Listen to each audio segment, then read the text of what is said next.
जैसा कि हमने पिछले एपिसोड में देखा था कि Luo Fang ancestral god sect से मदद को बुला लेता है, जो कि असल में वहाँ पे लुओ फैंग की मदद करने के लिए नाइन नदर सी लॉर्ड आए होते हैं, जो कि यहाँ पे युआन आओ के ऊपर नाइन नदर सी आई अटैक करके उसे अपने डोमेन के अंदर क्रश करने की कोशिश करते हैं। मगर युआन आओ का डिमोनिक पिलर एक ही ब्लास्ट के साथ उनके अटैक को डिस्ट्रॉय कर देता है। मेरे प्यारे से दोस्तों, मुझे बहुत ज़बरदस्त सर्दी हो चुकी है, मेरी आवाज़ निकल नहीं रही है, गला पूरी तरीके से जाम है और नाक बंद है, इसलिए वीडियो आने में इतना ज़्यादा लेट हुआ है। और मैं आशा करता हूँ कि आप लोग मेरी इस गलती के लिए मुझे माफ़ करेंगे। तो इस एपिसोड की स्टार्टिंग में हम लुओ फैंग को देखते हैं, जो कि युआन आओ और साथ में नाइन नदर लॉर्ड के टकरार से जो निकलने वाली वेव होती है उससे खुद को अपनी सुवु विंग से प्रोटेक्ट कर रहा होता है। तभी वहाँ पे युआन आओ अपने डिमोनिक पिलर को लेकर खड़े होकर के हंसते हुए कहता है कि बस इतना ही, नाइन नदर सी अटैक एक बेकार सी वेस्ट टेक्निक है तुम्हारी, लॉर्ड ऑफ द नाइन नदर सी। तभी वहां पे लॉर्ड ऑफ द नाइन नदर सी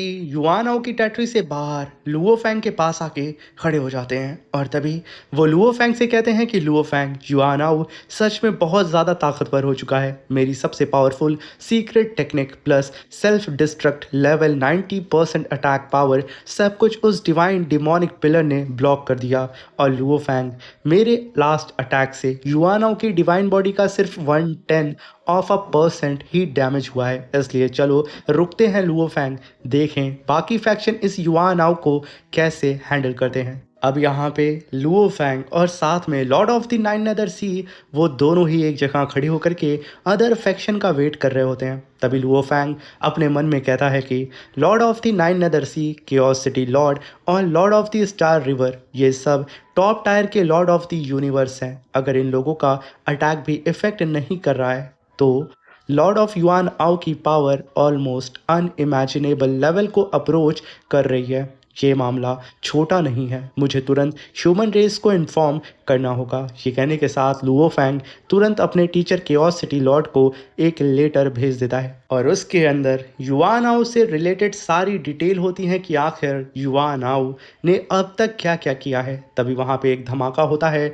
और हम देखते हैं कि जर्ग रेस की मदर अपने साथ पूरी आर्मी को लेके अपीयर हो चुकी थी, जो कि असल में lord of the nether lotus होती है, जो कि आते के साथ अपनी पावर का प्रदर्शन करना स्टार्ट कर देती है। तभी लुओ फैंग उसे देख के कहता है कि यहाँ पे जर्ग रेस, डीमन रेस और स्टार बीस्ट अलायंस और बाकी सारे ही फैक्शन एक एक करके युआन आओ सीक्रेट रैलम के अंदर आए जा रहे हैं। और तभी हम देखते हैं कि वो सारे ही कल्टीवेटर बारी बारी करके युआन आओ से फाइट करते हैं और फिर मिल करके भी युआन आओ से फाइट करते हैं। तभी लुओ फैंग कहता है कि हर फैक्शन के एलाइट वॉरियर्स ने लॉर्ड ऑफ युआन आओ को चैलेंज किया, लेकिन सब ने भारी कीमत चुकाई है, क्योंकि हम यहाँ पे साफ साफ देख पा रहे होते हैं कि डीमन रेस से वुल्फ लॉर्ड और बाकी अदर कल्टीवेटर्स युआन आओ से बहुत बेरहमी तरीके से पिट रहे होते हैं। तभी वहाँ पे सारे ही कल्टीवेटर्स पीछे हट जाते हैं, क्योंकि सब लोग यहाँ पे युआन आओ से अपनी बुद्धि को सही करवा चुके थे। तभी lord of the nether lotus आती हैं सीधा लॉर्ड ऑफ द नाइन नदर सी के पास और कहती हैं कि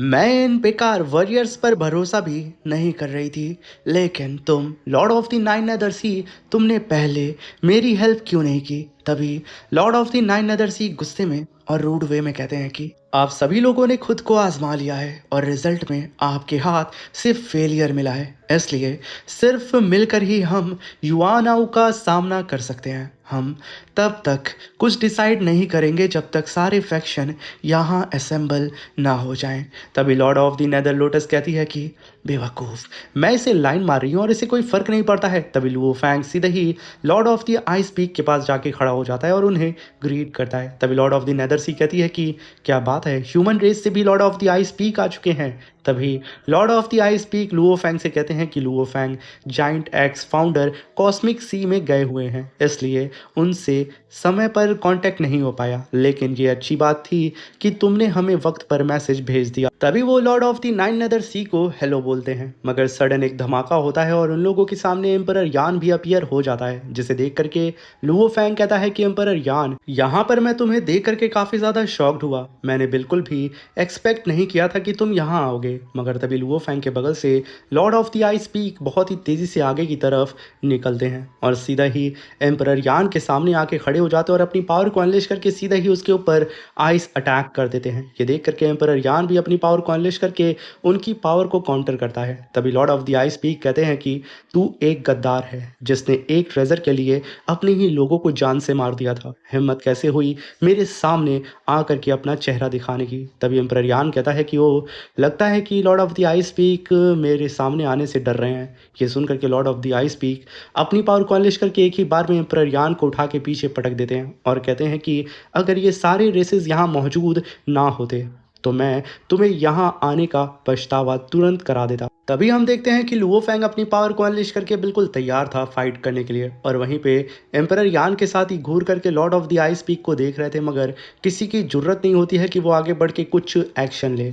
तभी lord of the ice peak शांत होकर के वहां से लुओ फैंग के पास चले जाते हैं। तभी वहां पे एम्परर यान हवा में ही धूल चाटते हुए कहता है कि एक दिन आएगा जब मैं तुम सबको अपने पैरों के नीचे कुचल दूंगा ह्यूमंस। ये कहने के साथ वो गुस्सा हो ही रहा होता है। तभी वहां पे lord of the nine nether sea सभी लोगों से कहते हैं सब मेजर फैक्शन 9 डोमेन अलायंस जो कोई आ सकता था सब आ चुका है और लॉर्ड ऑफ युआनाओ की पावर आप सब ने अपनी आंखों से देख ली है। तो बताओ हम यहाँ क्या करें। तभी लॉर्ड ऑफ द नेदर सी कहती है कि सीधा फाइट करके उसे हराना टोटली इम्पॉसिबल है। तभी lord of the ice peak कहते हैं कि उससे मारने के अलावा एक और ऑप्शन है। तभी lord of the nether sea कहते हैं कि Lord of the ice peak तुम कहना चाहते हो उसे सील करना। तभी lord of the ice peak कहते हैं कि हाँ मेरे पास एक पीक लेवल का सीलिंग सुप्रीम ट्रेजर है, अगर हम बैटल में थोड़ा भी अपर हैंड ले सकें तो मैं उसे इस ट्रेजर के अंदर ट्रैप कर सकता हूँ। तभी lord of the nether lotus कहती है कि ये काम कर सकता है, आइडिया तो सही है, मगर सडन उन सभी लोगों के ऊपर ग्रेविटी प्रेशर लगने लगता है और एक मिस्टीरियस सी आवाज़ सुनाई देती है कि तुम्हारा ये प्लान काफ़ी हद तक ठीक ठाक है बट इतना भी अच्छा नहीं है। इस बात को सुन करके Lord of the ice peak कहते हैं कि ये प्रेशर ये तो यूनिवर्स के सबसे महान एग्जिस्टेंस में से एक किसी का है। और तभी आसमान फट पड़ता है और एक जाइंट सा फायर हैंड बाहर निकलता है और कहता है कि तुम सब क्या वाकई इतना कॉन्फिडेंस रखते हो कि लॉर्ड ऑफ द युआनाओ को तुम उस सीलिंग सुप्रीम फॉर्मेशन के अंदर सील कर पाओगे। तभी lord of the nine other sea कहते हैं कि आप कौन हैं, प्लीज़ हमें बताएं गेस्ट। इस बात को सुनकर के हम देखते हैं कि वो बंदा आसमान को फाड़ करके उन सभी लोगों के सामने सडन अपीयर हो जाता है। वो पूरी ही तरीके से आग की लपटों से घिरा होता है और उसे देख करके उसकी प्रेजेंस को सेंस करके सभी लोग एक साथ चिल्लाते हुए कहते हैं कि ये तो दी ब्लैक वाइट फाउंडर हैं। तभी लुओ फैंग इस नाम को सुन करके एकदम सतर्क हो जाता है, उसके कान खड़े हो जाते हैं और तभी लुओ फैंग कहता है कि Lord of the black white founder कहते हैं कि इनकी पावर बहुत ही ज़्यादा खतरनाक है और वो हमेशा अकेले रहते हैं, मगर फिर भी वो यहाँ आके।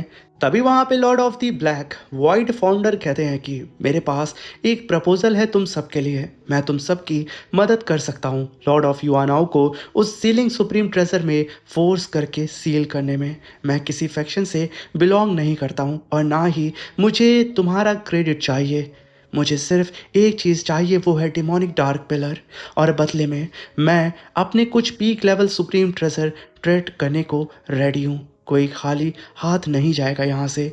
तभी lord of the nine nether sea कहते हैं कि बाकी सब क्या कहते हो। तभी lord of the nether lotus कहती है कि जर्ग रेस इसके लिए तैयार है। तभी lord of the golden horn beast कहता है कि इसके लिए स्टार बीस्ट अलायंस तैयार है, हमें कोई प्रॉब्लम नहीं है। तभी lord of the ice peak कहते हैं कि ह्यूमन रेस भी तैयार है। तभी वहाँ पे lord of the void founder कहते हैं कि गुड, फिर ये सब कुछ सेटल हो चुका है, अब चलो चलते हैं उस युआन आओ को ढूंढने के लिए। ये कहने के साथ वो लोग बहुत ही तेज़ी से उड़ते हुए युआन आओ के सीक्रेट रैलम के पास आ जाते हैं और तभी वहाँ पे lord of the black white founder आते हुए अपनी पावर को अनलेश करके सिर्फ अपने हाथ को उठाते हैं और तुरंत स्पेस और टाइम को पूरी ही तरीके से फ्रीज कर देते हैं इस पूरे ही युआनाओ सीक्रेट रैलम के अंदर। और तभी युआनाओ जो कि सो रहा होता है वो गुस्से में उठता है और चिल्लाते हुए कहता है कि तुम सब शेमलेस हो, मेरे खिलाफ साथ मिलकर आए हो मुझसे लड़ने के लिए, और ऊपर से यूनिवर्स के सबसे पावरफुल बीइंग में से एक को भी तुमने यहाँ पे बुला लिया है। ये कहने के साथ युआनाओ पूरी ही तरीके से तैयार हो चुका था उन सब से लड़ने के लिए, मगर तभी lord of the black white founder सभी लोगों से कहते हैं कि अब इंतजार किस बात का, एक साथ अटैक करो और इसे खत्म करो। अब ये सुनकर के सभी लोग अपनी पावर को अनलिश करके सीधे ही टूट पड़ते हैं युआनाओ के ऊपर। मगर तभी युआनाओ अपने डिमोनिक पिलर को समन करके अपनी पावर को अनलिश करके कहता है कि तुम जैसे कचड़े ये सोचते हो कि तुम लोग मुझे मार सकते हो मिल करके, मगर जान जाओ तुम जैसे कचड़े मेरा बाल भी बाका नहीं कर पाएंगे। इसी के साथ मेरे प्यारे से दोस्तों ये एपिसोड खत्म होता है। Thank you for watching.